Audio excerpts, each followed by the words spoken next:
Јасна порака и надеж од папата Бенедикт 16 за Македонија се надева дека спорот со името со Грција ќе биде решен и охрабрување дека секоја нација има право да го сочува својот идентитет. Секој има право да го користи своето име, рече папата.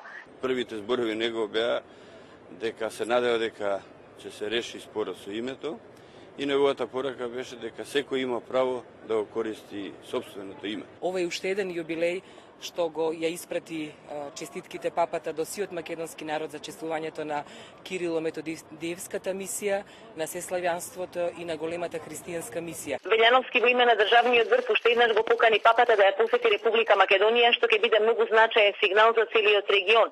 На средбата со државниот секретар на Ватикан, Тартисио Вертони, искажано е задоволство на напорите кои Македонија ги прави и води сметка за меѓурелигиската толеранција.